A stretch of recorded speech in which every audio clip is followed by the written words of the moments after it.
welcome to Ask John. I think this is the 18th episode of Ask John, a show that was conceived with the idea that people would come on a financial show and ask John some questions. But as it turned out, John, that's me, I'm John Reuscher. I just enjoy asking people questions, and I'm finding interesting people to ask questions of. And today is, as I say, today is another exception. I have a very interesting person here. Fred Codoni is joining us. Now, Fred is a native, actually a fourth generation Marinite. He lives in Fairfax, and he was with Southern Pacific Railroad for 26 years, and he has a lifetime in the railroad, and has lots of stories to tell, and he's going to tell just a few stories. Well, Fred, welcome to the show. Well, thank you, John. So how long have you been with the railroad? You were with? Well, you know, I guess I was really fated to be a railroad person. I grew up in San Rafael. We were just 150 feet from the railroad tracks, and just my earliest memories of the trains going by. And one year I was taking a summer vacation from college, that was 1953. And I went down to the Northwestern Pacific Railroad, which was the one that was there, and I got a job, summer job, and I spent 3 months in Tiburon at the shops there. And then I went back to college when I got out in 1956 out of the University of San Francisco. I took another summer job with the Northwestern Pacific. In between that and the Northwestern Pacific, it lasted 32 years. Okay. So I couldn't help but notice how you're dressed. Well, you know, when you don't look like a civilian. When you retire from the railroad, what are you? You can't get away from it. Right now I'm working as a conductor, engineer, motorman at a tourist railroad called the Western Railway Museum. We are at Rio Vista Junction. That's that place out on Highway 12 by Rio Vista. Highway 12, right there, between about halfway between. I've driven by there many times and always wondered what the heck that was. Well, it's quite an operation. It's we have 22 and a half, 23 miles of track. Beautiful museum buildings. We have about 150 pieces of equipment, and we run electric trains like streetcars and interurbans. And I'm a conductor or motorman or engineer, depending on the day. Okay, and then you have another conductor job, I think. Oh, well, I also work as a docent on Mount Tam. Up there, there's a car barn museum which depicts the history of the Mount Tamalpais and Muirwood Scenic Railroad, which came through in 1896 and operated between Mill Valley and the top of the mountain until 1929, 1930. And their feature was called the gravity car, and it was a little unpowered car where people would sit in and get 20 passengers in there, and they just coast from Mount Tam down to Mill Valley. So that was the real fame of the Mount Tam Railroad, was the gravity car. Aha.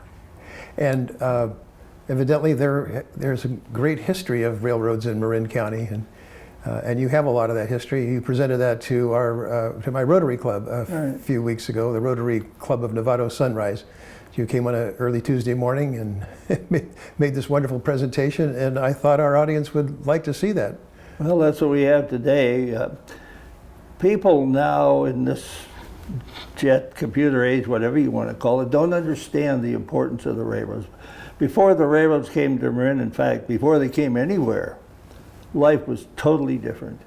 And I like to use the example of my great-grandfather and his brother, who came over here from Switzerland in about 1862, 63, somewhere in there, and they established a dairy ranch out at Tokoloma, which is in West Marin.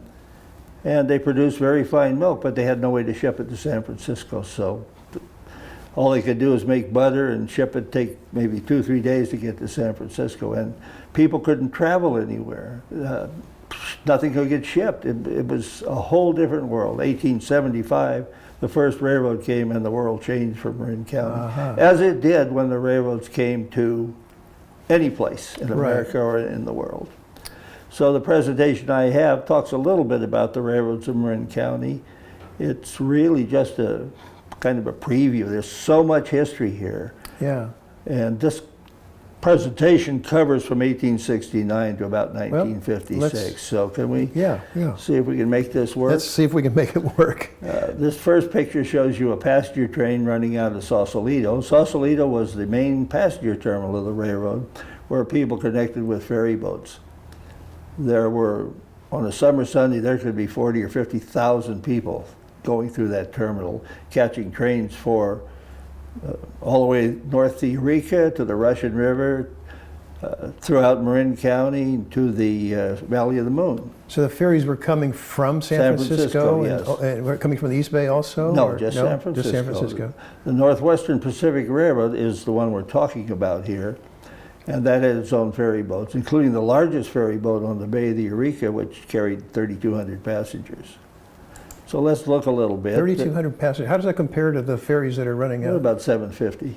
Okay. They're a little faster. Oh, they're fast. They're a lot faster. Well, I know but- it was 30. It was 32 minutes. Yeah. From San but Francisco fewer- to Sausalito. Yeah, those are big ferries, though. They were, and one of them still exists. The Eureka still exists at the foot of Hyde Street in the national park. Anyway, I'm affiliated with the Northwestern Pacific Railroad Historical Society. We have an archive in Petaluma where we keep many of the ephemera, if you would, of the Northwestern Pacific. Railroads in Marin County, we really had all of these at not at one time, but these were all the different railroads that lived in, or worked in Marin County. The oldest one was the San Rafael and San Quentin. Strangely enough, it had no ambitions. It just said, we're going from San Rafael to San Quentin. It didn't have one of these big names like the, Texas and Pacific that never got to the Pacific and all those. So let's just take a look at each one. The first one, and we don't have any pictures of it, unfortunately, was the San Rafael and San Quentin. And this is later years when another railroad took it over. This pier was a little rickety, and several months later, the whole train and the pier went into the bay. But that was our first railroad. It was opened in 1869. Then the next railroad came along was this narrow gauge North Pacific Coast, and it was a narrow gauge because it was cheaper to build a narrow gauge through the hills of Marin County and up to the Russian River. So the narrow gauge, when they built the narrow gauge, was the, what do you call it, standard? Was The standard gauge was that already in existence? Oh, yes. So this was kind of going against the grain a little bit? Well, there were a lot of narrow Same gauge way. railroads because they were Yeah, cheap to build. Okay. Narrow gauge usually meant 3 foot between the rails versus 4 foot 8.5 inches, which is a standard gauge. I see, yeah. So, and then the standard gauge did come to Marin County in 1879, built down from the north, and here's the San Rafael station.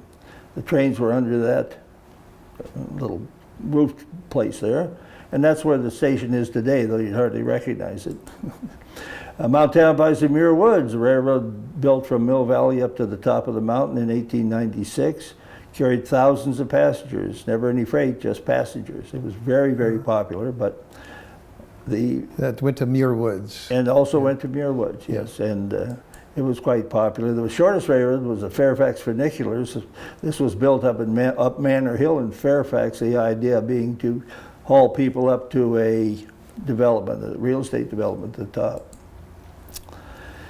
In 1907, the Northwestern Pacific Railroad came into existence. It was a combination of the Santa Fe and the Southern Pacific Railroads. They formed the Northwestern Pacific to reach basically to get to the rich timberlands in Humboldt County. Santa Fe and Southern Pacific had originally decided to each build a railroad, and they looked at the terrain and they said, let's just go together and build it. So this is a train leaving Sausalito on the Northwestern Pacific. This one's going to the Russian River. You can see the railroads in Marin at their peak. We had the main line is the green there. It went, I'm sorry, well, it's a little hard to see in this picture, but we had railroads going to Glen Ellen, to the Russian River, and up through Marin County up toward Petaluma, and eventually reaching all the way to Eureka from Sausalito. North Pacific Coast Railroad, very popular. Their picnic trains to Fairfax were one of their highlights of their existence. They started at the San Francisco Ferry Building, as you can see here. That's the old ferry building. All the San Francisco cable cars, streetcars, and horse cars pretty much terminated at the ferry building. This is the North Pacific Ferry San Rafael. It was quite a beautiful piece of machinery. Took about 32 minutes to get from the ferry building in San Francisco to Sausalito. And that's about the time that the ferries are running now, huh? And well, of course, we're going from Larkspur. Yeah. They're not as large. No. No, not at all.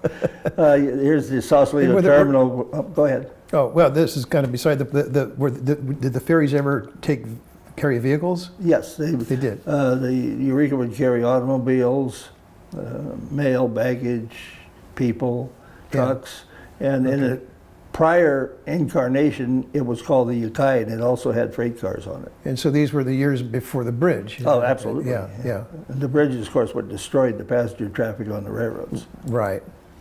And here's a train just going along Richardson Bay in the North Pacific Coast Railroad, narrow gauge. It looks like there's 4 locomotives hauling that one. And they built a 4,000-foot trestle across Richardson Bay. You can see it here. And then climbed the hill into the Corte Madera. In later years, they ran a new line eliminating that trestle. And here's Corte Madera way back in the days. And you see San Anselmo, known in those days as the junction, because tracks to the right of the picture went up all the way to Cazadero, and the tracks curving off to the left went to Santa Fe.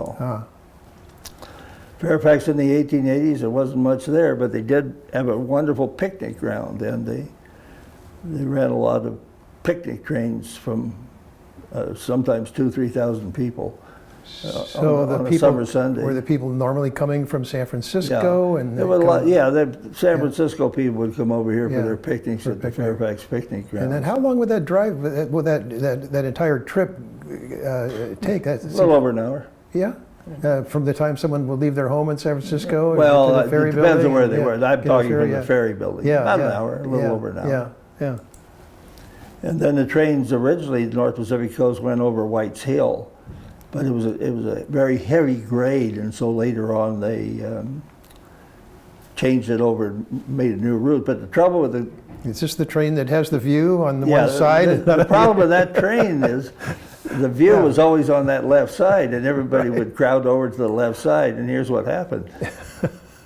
Oh my! Didn't happen all the time, Oh but my! Too frequently, and they decided they had another route in mind. I hate to add, were there a lot of injuries or what? No, they just kind of laid over. Oh my! And then they have a story to tell for the rest of their life. And Yeah. Here's a typical picture of the North Pacific Coast in the San Geronimo Valley. See all the people there. There was only one train a day, so they had to make this one. Yeah. And again, Lagunitas, and if you look today, that building on the left is still there. This is a double header with probably 10 passenger cars. The bridge at going in Irving was where Camp Taylor is now, or what do you call it? The Samuel P. Taylor State Park. Yeah. And here's the people waiting for the train at Samuel P. Taylor State Park. I guess they're sitting on a stump, apparently. It's amazing the number of railroads. That's just astounding. And the main industry in the San Geronimo Valley was Taylor's paper mill. It was quite a large structure there. It was right on Paper Mill Creek, obviously. And they would ship a lot of paper to San Francisco. Point Reyes Station, often called Point Reyes, was a kind of a hub of the North Pacific Coast. People would stop there, and they the could hub take of the North Pacific Coast. So what would that entail? What's the North Pacific Coast ran from Sausalito through the San Geronimo Valley up to Tamales, then up to the Russian River, eventually reaching Duncan Mills, those places on the river, and extending all the way to Cazadero. So this would be what would you call it? A network of railroads? Well, that was one railroad, really, none of them. Oh, just one. Okay. Just one. Okay. But people would stop here and they'd get a stagecoach to go on the other side to Inverness or different places. It's a very busy place. Of course, on April 18th, 1906, which everybody knows is the date of the great earthquake and fire, Point Reyes suffered severely. It was so close to the epicenter. And this is the morning train. Obviously didn't get anywhere. Yeah. And here's another view of Point Reyes Station. You can see the cars and wagons or whatever they are waiting to take people other places. The North Pacific Coast ran along the shore of Tamales Bay. Here's a narrow gauge train along the bay, quite a scenic route. had a bridge over what they call Keys Estuary. At one time, that estuary was navigable all the way to Tomales. And the potato shippers, a big potato country, they'd ship their potatoes on a ship to Keys Estuary and then out into the bay. Of course, it was all silted up later on. But if you go by there now, and it's 2015, you can still see the piers where the trestle was. Here's a train going into Tomales. Over in the top left corner, there's a kind of a dark area. That was the big warehouse where they stored all the potatoes before they shipped them. You can see it better here. Yeah. The station was on this end, and then the warehouse was on the far end. This is something, the first of these that was ever made. It was a cab forward locomotive invented by the North Pacific Coast by a fellow named Thomas, who was a genius.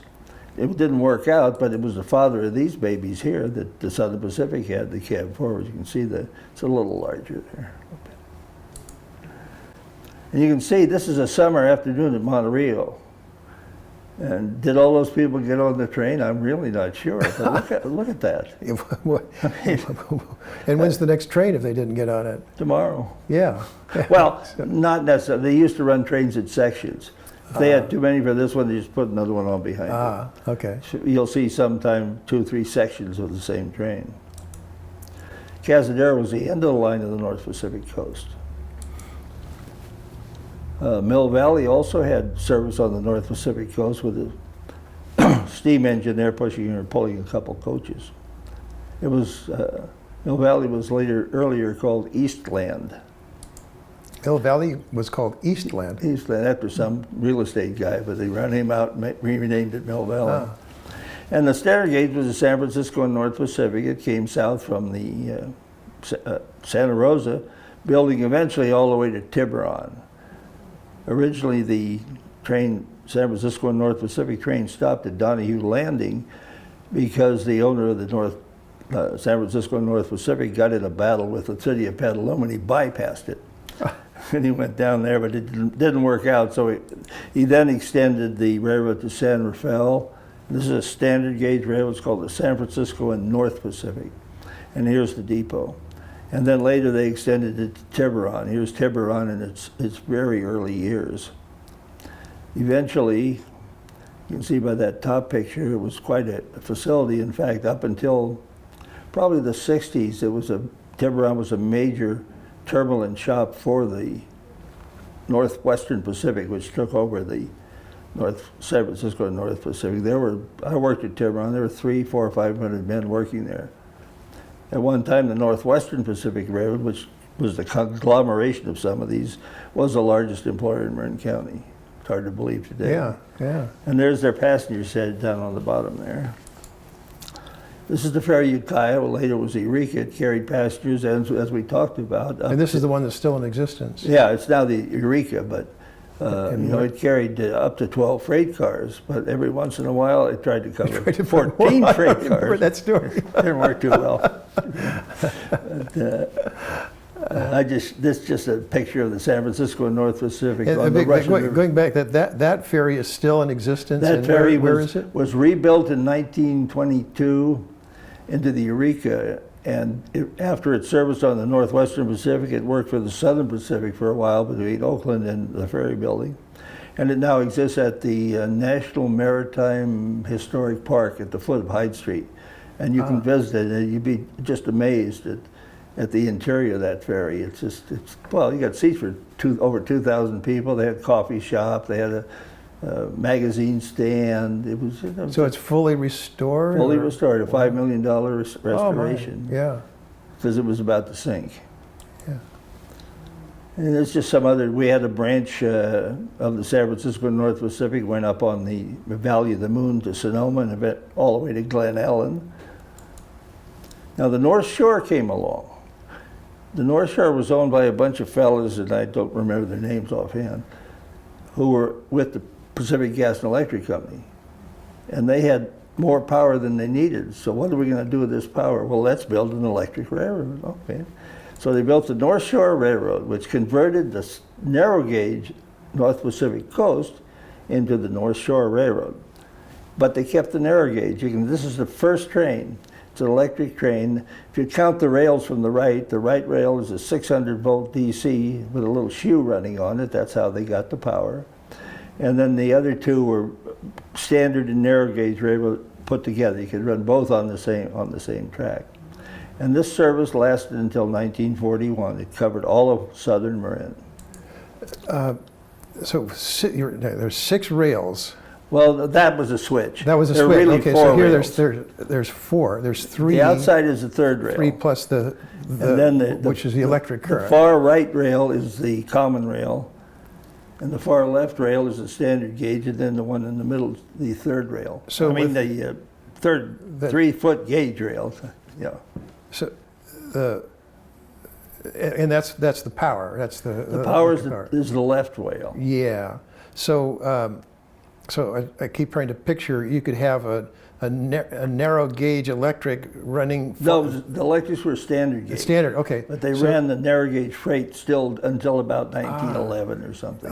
But you could have one just following the other on the same railroad. Same railroad. Yeah. No problem. Yeah. Yeah, you can see Mount Tamalpais there as the... There was someone in our club that just couldn't understand that. Yeah, I know. She asked me question after question. Yeah. I'm not sure she got it. Maybe I should have showed her this picture. It would have been a little Maybe, clearer. but that causes me to wonder whether more explanation is required. Well, you only gave me a half hour. Anyway, if you don't get it, you can call Fred. Yeah.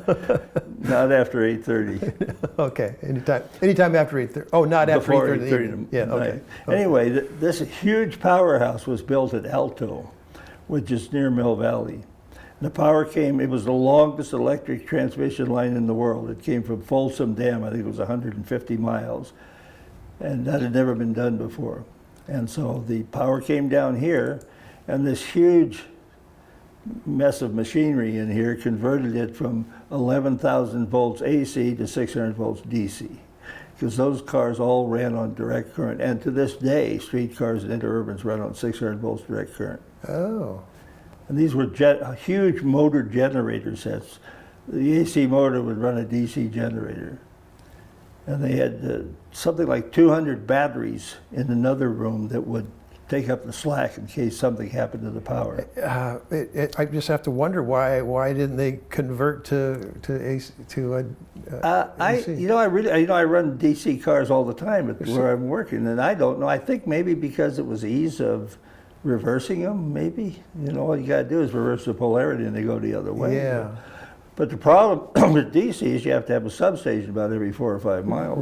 Right. You could save that trouble by, very interesting. And these That's expensive. Yeah. That's expensive, yeah. And now see, here's an example. Here's a narrow gauge train running on the combination track. So the narrow gauge is 3 feet. 3 feet? Well, narrow gauge is anything less than 4 foot 8.5, but normally it's 3 foot. Standard is 4 4 foot 8.5. Yeah, 8.5. How did they get that? Who knows? Yeah. And the North Shore was the first railroad ever to have alternating current signals, which made subway systems possible throughout the world. Some guy invented it on the North Shore, excuse me. Because normally with signals, one of the 2 rails take the current. But if you have DC signals and DC in the rails, so they invented AC signaling. This is Corte Madera Tunnel, which collapsed many years ago. Corte Madera, people waiting So the for signal's running on AC, but the railroad's running on DC. Well, the signals probably were running on AC, but well, it's kind of hard to explain, but to make a signals are fail-safe. Okay, there's current in 2 rails. When you shunt that, the signal goes to stop. And so the signals probably were powered by DC, but they were controlled by AC, I think. I'm not an electrician. Yeah, okay. I'm not either, so. A beautiful Marin in the days before anything. This is Escal near Kentfield. Ross Station. Now, interestingly, people in the suburban stations, which would be from Sausalito to Manor to San Rafael to Mill Valley, had their own gardens. a commuter might have, oh, that's my rose bush, and he would tend to that rose bush. And Ross has always had beautiful gardens. So did many of the other stations. Here's San Anselmo early on, and again you can see the 3-rail track there. And the unprotected third rail just sticking out there on the right. Ew. Yeah. Yeah, the first casualty was a bull who somehow charged the third rail. And when he contacted it, he became steak. See, beautiful gardens. Here's Highland Station between San Rafael and San Anselmo. So these were just the passengers that would tended the tend gardens. the gardens. Generally, sometimes the railroad would. Yeah. This is a West End station. But it wasn't the locals that were doing it. It was Well, yeah, it was sometimes the locals. In the interurban territory in Marin County, they were mostly locals there. Oh, yeah, of course. 99% commuters. Okay. There's B Street Station. There's a building down there. If you ever go down 2nd Street, there's a building that looks like a flat iron, and the reason it's that way is it's built around the tracks. Again, the old station. Yeah, I think I know that building. Yeah, you know. Yeah. The Union Depot in San Rafael was pretty dingy, and they later rebuilt it. See another garden at Yolanda between San Anselmo and Fairfax. Trains running again. These 2 or 3 cars would be the normal during the day, and then 5 or more cars would be the normal at commute hours. And Pastori had a beautiful station. Fairfax is just around the corner there to the left. Fairfax in the early days. Manor. At Manor, people transferred to the local train for Lagunitas. Again, Manor. And this was the interurban lines. You can see they ran from Sausalito to Mill Valley to San Anselmo to Manor to San Rafael. And where the arrow is was called the cutoff. It reduced the time between San Rafael and Sausalito by 12 minutes. Because before, to go to Sausalito, people had to go from San Rafael to San Anselmo and then come down. But in this cutoff, they just went directly from San Rafael to the main line, and it was, I think, 56 minutes to San Francisco from San Rafael. And this is where that cutoff came in, Baltimore Park. And again, Baltimore Park with the train from Manor heading down the main line. We got a lot of pictures. I personally have 12,500 digitized pictures. Oh. This is a Green Bray Trestle, the original one. Oh yeah. Still there. One end is cut off, but there was another. They put a different drawbridge in there in later years. Sheridan Park, which was later California Park. If you know where California Park is, between San Rafael and Green Bray. It was called Sheridan Park until World War I, when the Germans weren't popular, and then it became California Park. And here's the San Rafael station again, quite a structure. It's interesting that San Rafael at this time was the biggest city in Marin. It had maybe 5,000 people, and it couldn't support this railroad. And that's one of the reasons it went away. There just weren't enough people to support the interurban railroad. Again, these are the travel times. It was, you can see there's 68 minutes from Manor. That's kind of a long way. But look at the fares. The highest fare was 35 cents. And what year was that? It'd be 1941, 40. Yeah, okay. The ferry fare from Sausalito to San Francisco was 15 cents. Quarter went along a lot further. And for $5, you got a monthly commute book. Now, I wanted to show this, Operation Lifesaver, because we have a smart train here now, and people are just not aware of being safe around trains. In fact, the last 2 days, and I don't know when this is broadcast, but this is the last couple days of June, there have been 2 fatalities on SMART. One, a pedestrian crawled under the gate, and right in front of the train. Another, a bicyclist apparently with a hoodie on and with the earphones in, drove right into the train. Both were killed. That's 2 in 2 days. Now, I don't know if this is going to show or we're going to cut this in later, but I don't know how to make this work, but it's kind of interesting to see. Oh. You got any way to start it? Let's see if I can make this go. There you go. Okay, this is a picture, a little movie taken by a surveillance camera of Todd Road in Santa Rosa about a year ago. And if you watch the cars going over the crossing, and pretty soon, right in the center, you'll see the gates start to come down. The bells are ringing, the lights are flashing, and from the right will come a truck. And I'll just watch what happens. 73 miles an hour. The truck. The truck is obliterated. He never slowed down. The truck is obliterated. He broke the gates. The gates were down. He broke them. And that had been a second earlier he'd been killed, but he says he doesn't remember what happened. He, of course, he survived. Survived. This is about a year ago, and this is the SMART train. SMART train, 73 miles an hour. Yeah. And there's nothing you can do. You see that? I mean, the gates are down. You expect somebody's going to stop. Well, yeah. That's what the gates are for.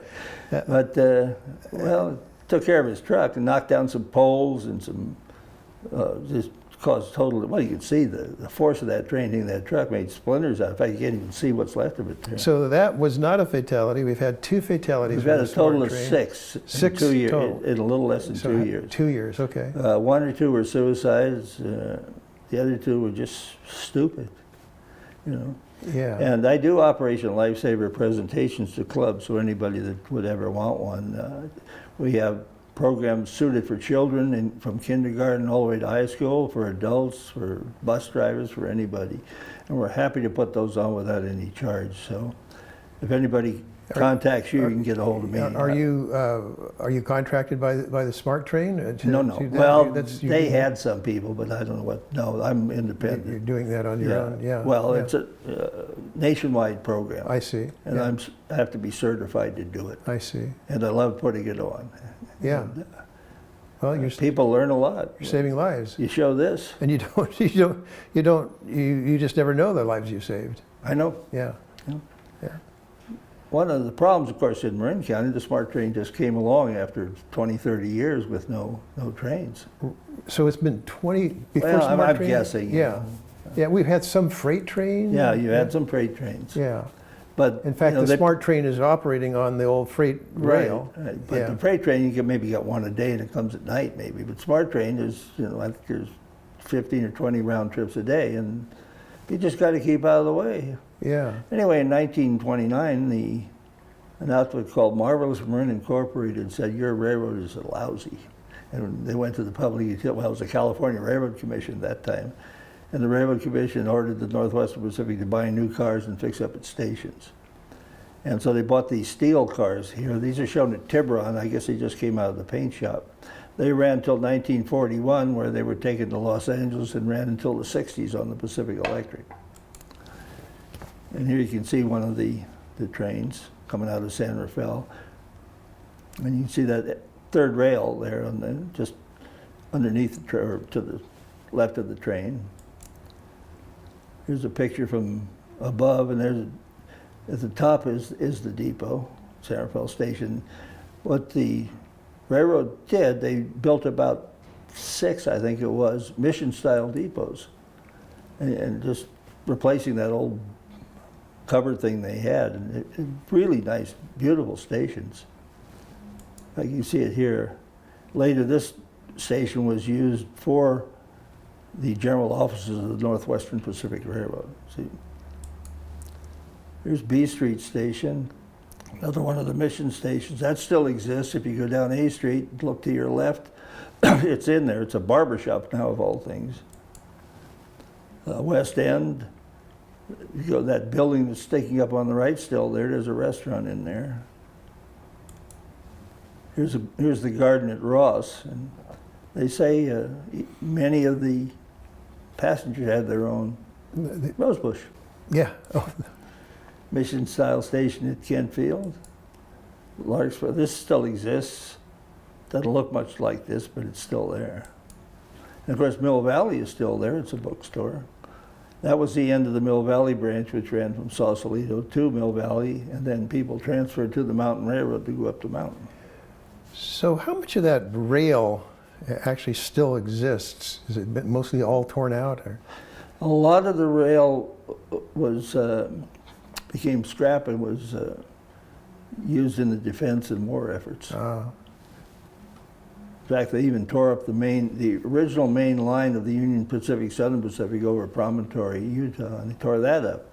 And it went to branch line railroads otherwise. Here's the Eureka, 3,300 passengers, auto wheels, trucks, U.S. mail, a 32-minute trip.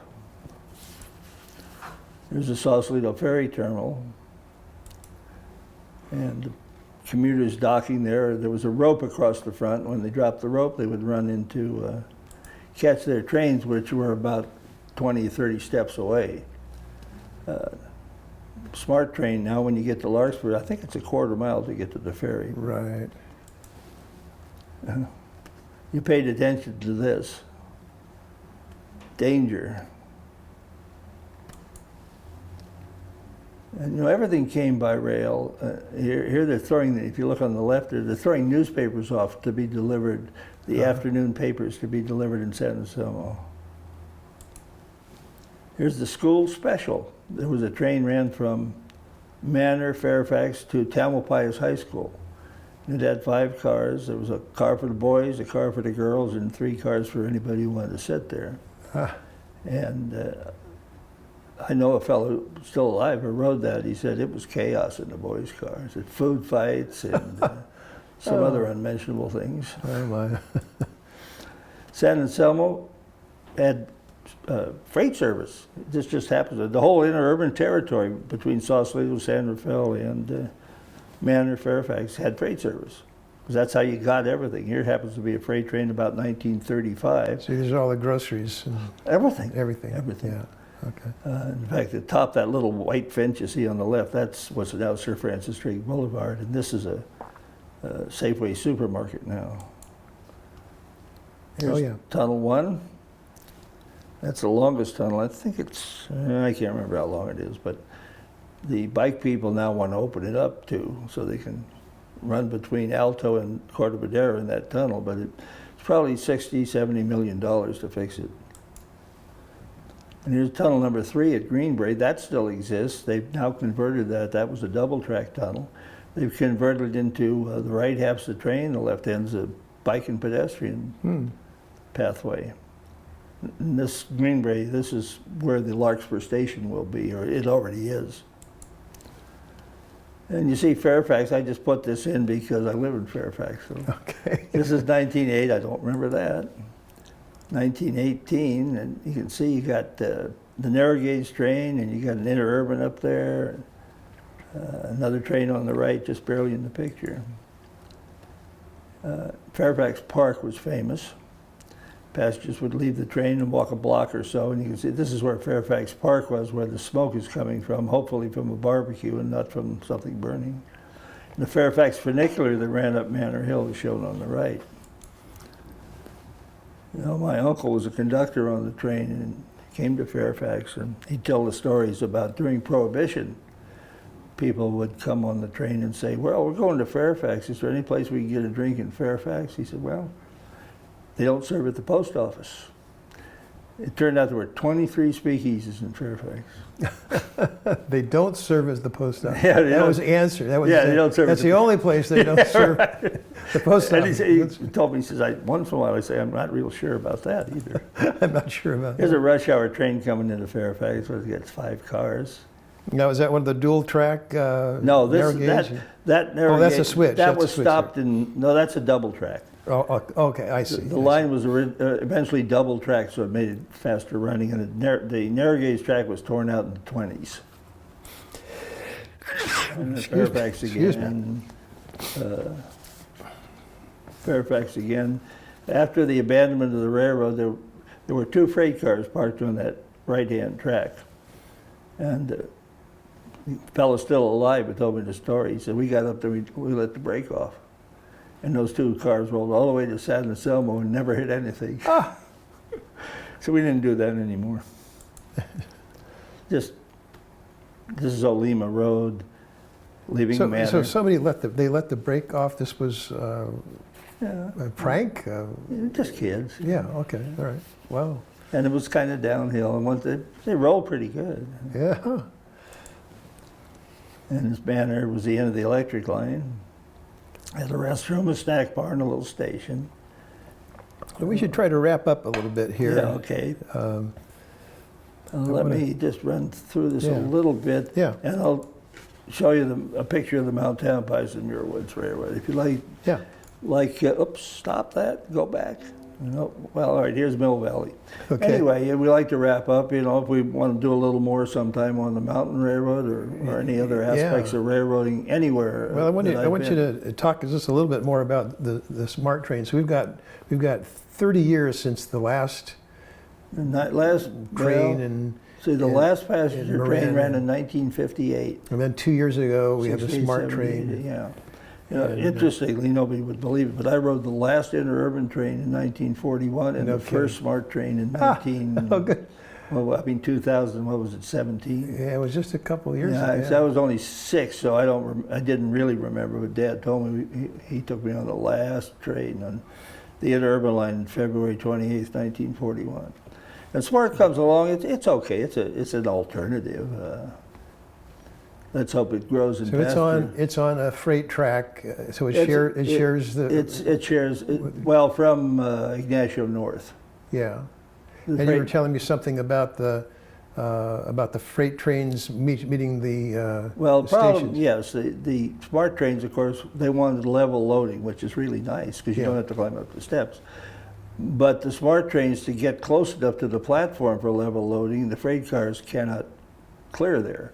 So each smart station. So the freight train, if it stayed on the same track as it comes to the station, it would hit the platform. Right. Okay. So they have to build at each station shared with the freight trains. They have to build what we call a gauntlet track. It's just a switch, right? There's a switch on each end, and it just pulls you a little bit away. And if you look at the tracks where the gauntlet is, you'll see 4 rails.